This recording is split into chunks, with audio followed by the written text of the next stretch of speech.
Making headlines tonight, 4 police teams deployed to arrest Venerable Galagodatte Gnanasara Thera. First at 9. This is Other Derana 24/7. Met Department says no cyclone threat over Sri Lanka at present. Poverty forces Susantika Jayasinghe to auction her Olympic silver medal. In Sports Champions Trophy, the Proteas set a target of 300 for Sri Lanka. In international headlines, Indian Premier Narendra Modi vows to go beyond Paris Accord after meeting with French President.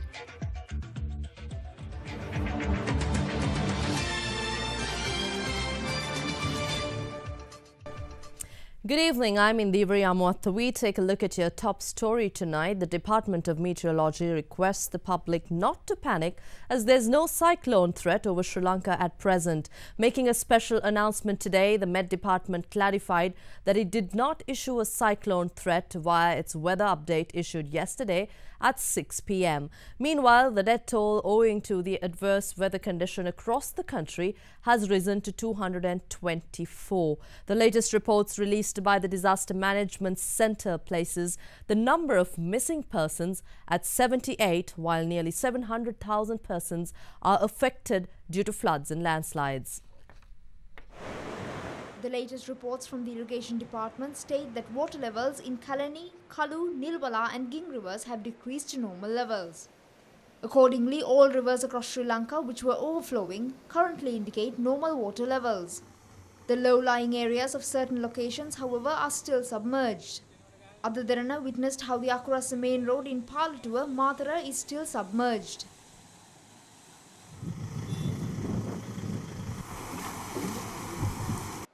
The flood waters in Godagama in Mathura are yet to recede.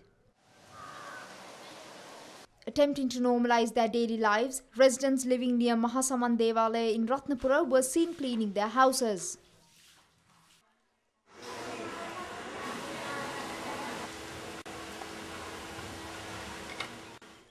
Atkanduru village in Gaul is faced with various difficulties due to the disaster situation.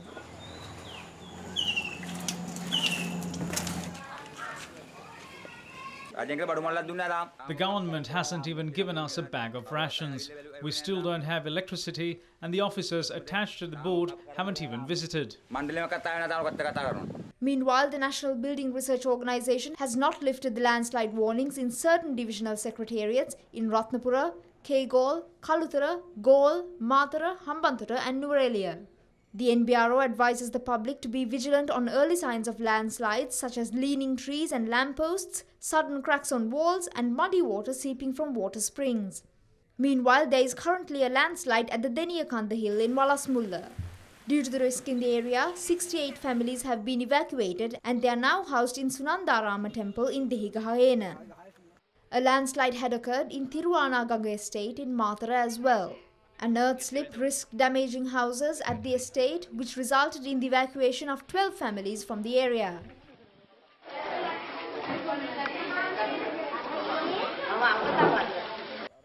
Meanwhile, residents in Kiriyala Divisional Secretariat claimed that they had not been pre-warned by officials on landslides occurred at Belihena Hill, Ihala Hill and Alagahavatta. We don't need food to be provided for us. We'll eat something. All we want is to know whether there will be a landslide in the area. We need a solution as soon as possible. 18 families living near Polwatta Hill in Haliyagoda have been evacuated after a landslip occurred, damaging one house.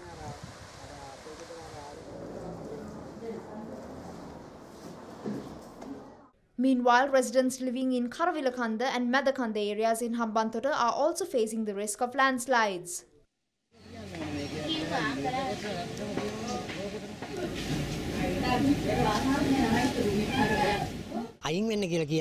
They ask us to evacuate from the area, so we come to the temple for safety and go back to our houses once the rain stops. The government doesn't provide us any help other than requesting us to evacuate from the area.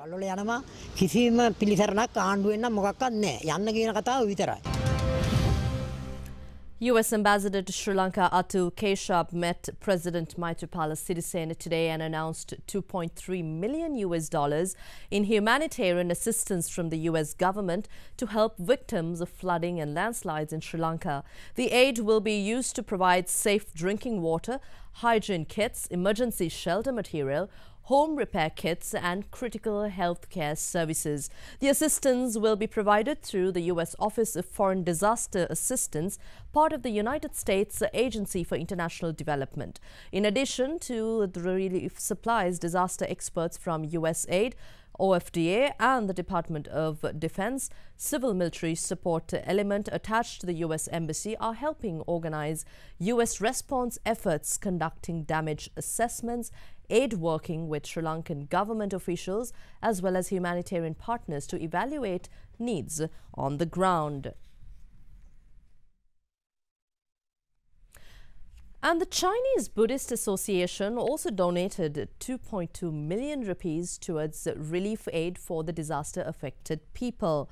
Or rather, this was 22 million rupees for disaster affected. The donation was made to President Maithripala Sirisena at his official residence today. During the audience with the Chinese Buddhist delegation led by Venerable Sri Guan Thera, the President said instances of cooperation such as this would lead to the growth of the long-term relationship between China and Sri Lanka. The President has also extended his gratitude towards China for supporting Sri Lanka whenever the need has arisen. The President's media division highlights the President as saying that monetary donations by China as well as from other nations will be put towards rebuilding houses for disaster-affected people. The President had also pledged to facilitate an observational tour of the promised houses if the delegation was to pay another visit to the country. Meanwhile, a chartered flight carrying emergency humanitarian disaster relief goods donated by the government of China arrived at the Bandaranaike International Airport today. The relief goods amount to $2.2 million. The chartered flight carrying relief items from China was officially welcomed by Minister of Foreign Affairs Ravi Karunanayake and Cabinet Minister of Disaster Management Anuru Priyadarshana at the Bandaranaike International Airport this afternoon. Relief goods include 6,000 tents, 20,000 life jackets, 5,000 bed sheets and 20,000 blankets. We will systematically distribute these goods. This is a moment which can confirm the friendship between the two countries.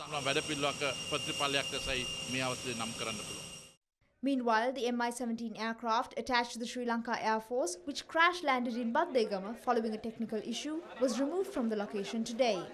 The aircraft was distributing relief goods in the area when it encountered problems on the 29th of May.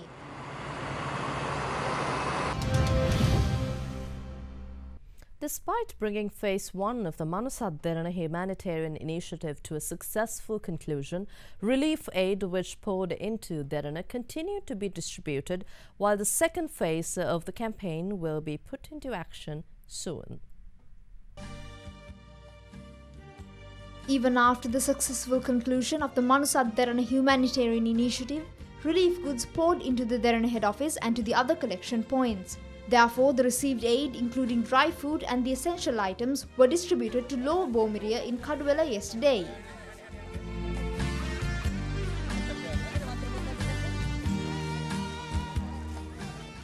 Meanwhile, the affected people of Madara were also the beneficiaries of relief goods as aid was distributed at the Godagama Pantharama Viharaya. The relief goods were also distributed to other areas including Nagoda, Tempanawa, Pohoragama, Kalawana and Ahaligoda yesterday.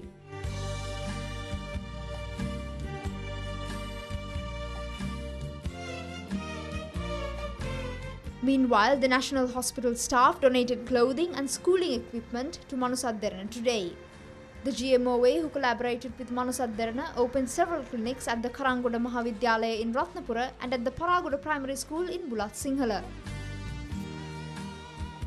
Clinics also commenced at the Sivali Mahavidyalaya in Atkandura and in the Raja Mahaviharaya in Batuangala, Neluwa.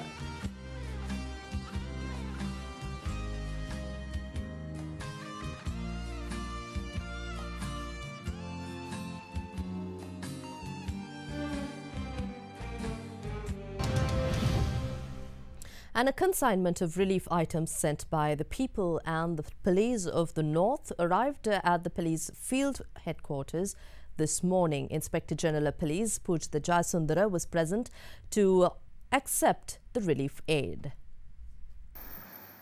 Following the inspection of the consignment, the IGP responded to questions raised by journalists on Galagodatte Gnanasara Thera.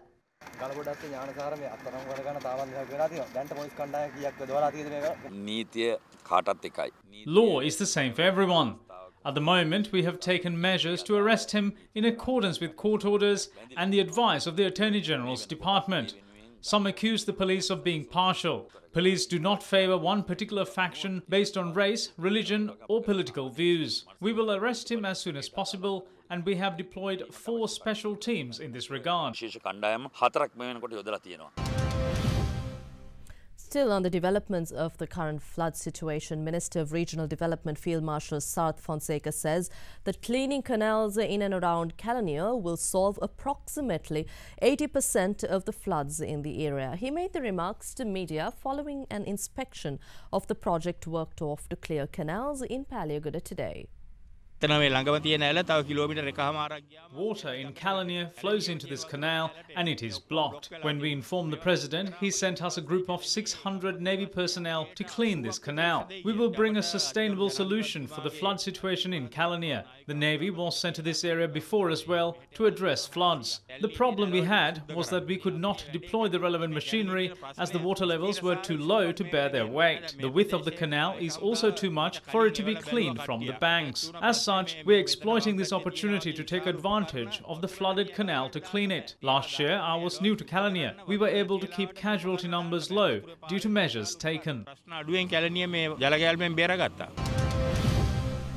Minister of Public Enterprises Development Kabir Hashim says that banks and other financial institutions are being advised to give the maximum benefits to the people who were affected by the disaster situation. The minister was speaking to media following a meeting held at the Temple Trees yesterday. Under the advice of the Prime Minister, few ministers, officials, the Governor of the Central Bank, the private sector and the private banks gathered together and held a preliminary discussion on measures to strengthen and revive the economy immediately. We decided to ascertain the impact of the recent disaster on small and large-scale businesses as well as the self-employment sector and formulate a program. The Central Bank has issued a circular to banks and other financial institutions in both the state and private sector to postpone obtaining loan payments. They are also instructed to postpone their payments as well, including checks already released.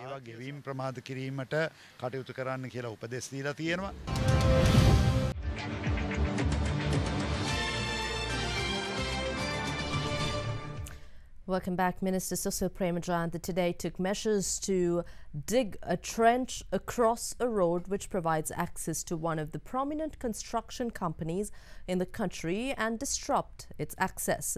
The minister said he reverted to the measure in protest of the failure by the representatives of the relevant company to attend a discussion to address flood mitigation in the Velehandia area in Kaduela.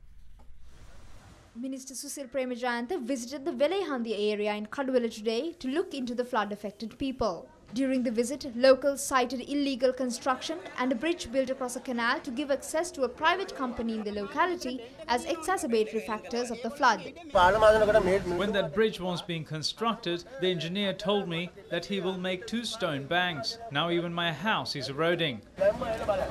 We will enforce the decisions taken by the Pradesh Sabha somehow.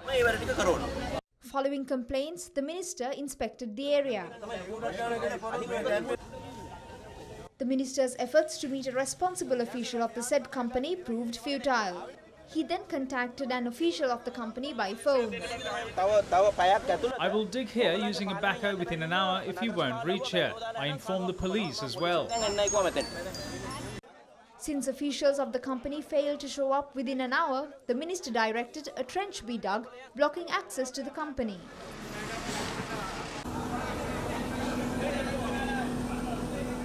The minister also convened a discussion on the coming Tuesday to discuss the matter. If the bridge was 3 feet higher, this problem would not have arisen. We informed it to the company and called them several times, but they did not come out to meet us. We will take measures, so they will have to come. There is a suggestion of the irrigation department, and we will implement it after discussing it with all. In your top story tonight, Olympic silver medalist Susantika Jayasinghe has decided to auction off her Olympic silver medal. When questioned, Susantika Jayasinghe said that she made the decision following economical hardships she has been facing. Has been in good form but looked a bit tight again in the semis. Susantika Jayasinghe won the bronze medal in the 200-meter sprint at the 2000 Sydney Olympics, realizing a dream of a nation. Following the proof that the American gold medalist Marion Jones used banned performance-enhancing substances, Susantika Jayasinghe was given the silver medal. Poverty, however, has forced her hand into auctioning her most prized possession, her Olympic silver medal. I got the letter of appointment as an advisor. It has been an year now. Although I was handed over the letter of appointment, I was not given any duty by the secretary to the ministry. No Minister of Sports has ever let sports down like now. I suffered a lot. I brought so much pride to the country. The Minister of Sports asked me to come and get the salary for the month of April. But they have stopped my salary for April and May. I have 2 children. Minister Dayasiri Jayasekara also expressed his views regarding the matter. Former Minister Mahindanand Alutgamage had paid her 80,000 rupees. It had been paid by the sports fund. Usually no one's salary can be paid by the sports fund. Following my appointment, I talked to the president and decided to pay a monthly allowance to her, Damayanti Darsha, Sugat Tilakratna and Shriyani Kulavansa. Therefore, I produced a cabinet paper to give her 75,000 rupees and a vehicle allowance, but the cabinet only approved 60,000 rupees. I felt that she was upset because the allowance was not enough for her.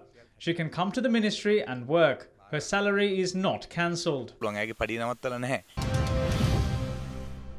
And leader of the National Freedom Front, Vimal Veeravansa, says that the Auditor General has released a report expressing dissatisfaction with the reports issued by the Ministry of Finance.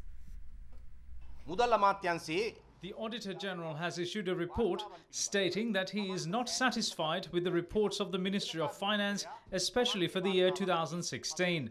Never in the history of the Ministry of Finance has the Auditor General declined to comment on its reports.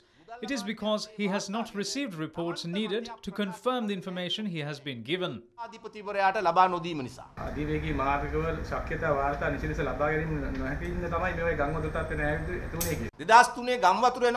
there an expressway when floods occurred in 2003? In 2003, they claimed that floods occurred due to the lack of an expressway, and now they say it is due to the presence of one.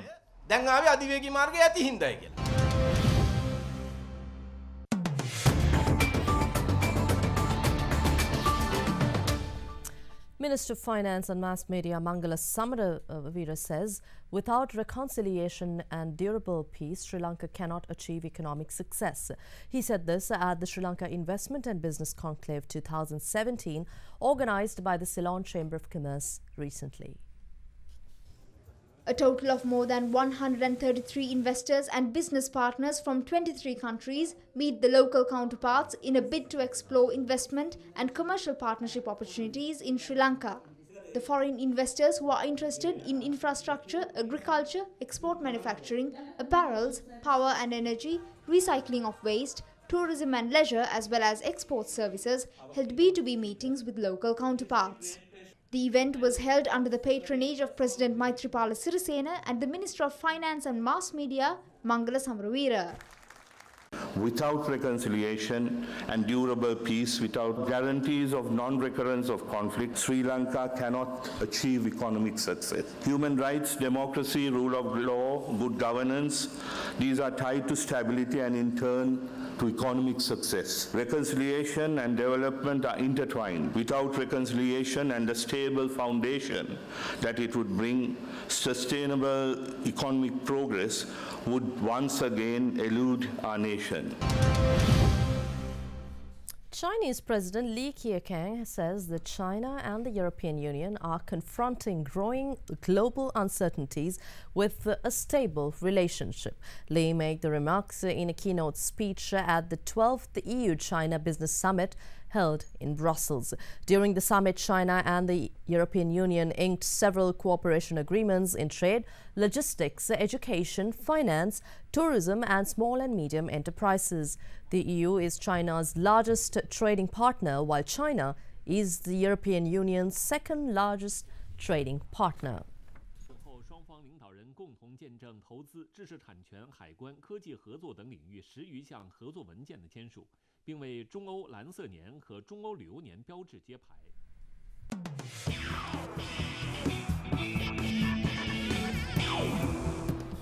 And in your sports stories, Royal College produced a superb defensive performance to win the Bradby Shield during its second leg at Reed Avenue, Colombo this evening. The teams were locked on a 3 points apiece at half-time in slippery conditions before Royal drove in 2 tries in the second half to seal the game. Royal collected their points through 2 tries and a penalty, while Trinity managed just a solitary try to go with their first half penalty. Having established a lead of 5 points in the first leg, Royal took the Shield for a 3rd year running with a total score of 35-25.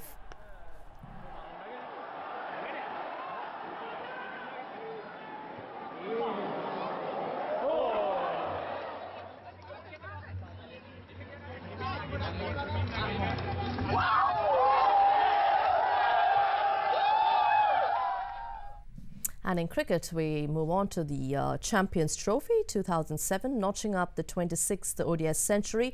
Hashim Amla played a key role to lead South Africa to a challenging 299 runs against Sri Lanka today. The match is currently underway at the Oval in London, with Sri Lanka scoring 129 for the loss of 4 wickets. A velvet 103 of 115 balls from Hashim Amla and an efficient 75 of 70 from Faf du Plessis formed the basis of a 300-run chase for Sri Lanka. Du Plessis was unstoppable after being dropped on 8 by Lasith Malinga. JP Duminy cracked an unbeaten 38 of 20 balls. Nuwan Pradeep was the pick of the bowlers, claiming 2 wickets for 54, while Surangal Akmal and Sekuge Prasanna picked up 1 wicket each. Meanwhile, the ICC website ran a survey for commentators on the winners of the ICC Champions Trophy. Sri Lankan legend Kumar Sangakkara responded, saying that this year's tournament will be won by Australia. Right, Ricky, give me your finalists for the ICC Champions Trophy. Australia versus England. Australia to win. Brendan, you're next. Who are your picks then? England versus New Zealand. New Zealand to win. Saurav, you know the question. Well, Bish, India-England final. India to win at the Oval. Nas. Australia versus India, with Australia to win it. And Rafael Nadal produced a brilliant display to secure his place in the 4th round of the French Open. The Spaniard beat his Georgian opponent Nicolas Basilashvili within just 90 minutes. 9-time French Open champion Rafael Nadal won the first set in 23 minutes and won the next 5 games before world number 63, Nicolas Basilashvili, finally got on the scoreboard. The Spaniard wrapped up the set by winning the next game and, with the storm threatening to interrupt play, clinched victory with a score of 6-love, 6-1 and 6-love. Commence à 0. 6-0, 6-1, 6-0.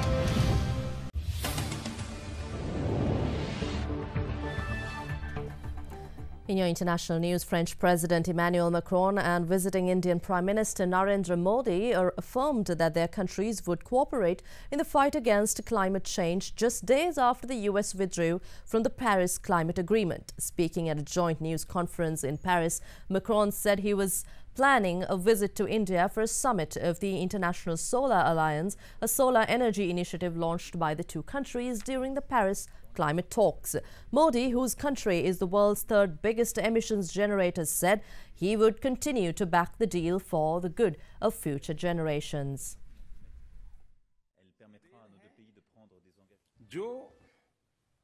भावी पीढ़ी की भी विरासत बनने की लिए एक नई आशा को जन्म देती है. U.S. Defense Secretary James Mattis warns that Washington will not accept Beijing's militarization of islands in the South China Sea. Speaking at a security conference in Singapore, Mattis added that such moves undermined regional stability. We oppose countries militarizing artificial islands and enforcing excessive maritime claims unsupported by international law. We cannot and will not accept unilateral, coercive changes to the status quo. We will continue to fly, sail, and operate wherever international law allows and demonstrate resolve through operational presence in the South China Sea and beyond. China has been building artificial islands on reefs and carrying out naval patrols in waters contested by several nations, including Taiwan, Vietnam, Malaysia, Brunei, and the Philippines. And the United Nations Security Council has expanded targeted sanctions against North Korea in response to a series of missile tests conducted by Pyongyang this year. The sanctions, which followed 5 weeks of negotiations between Washington and Beijing, impose a travel ban and an asset freeze on 4 entities and 14 individuals. The sanctions, passed unanimously by the 15-member council, affect targets including the Korea Bank, North Korea's strategic rocket force, and officials including the head of North Korea's overseas spying operations. Addressing the council, U.S. Ambassador to the United Nations, Nikki Haley, warned that North Korea should stop firing missiles or face consequences. It is long past time for North Korea to see the writing on the wall. We have never closed the door to dialogue with North Korea. But as we have said before, all options for responding to future provocations must remain on the table. That's all from your Prime News at 9 tonight. And before we go, we'd like to leave you with some visuals of Muslims commemorating the holy month of Ramadan. Now, these visuals are from countries including India, Pakistan, Bangladesh, Iraq, Israel, and France.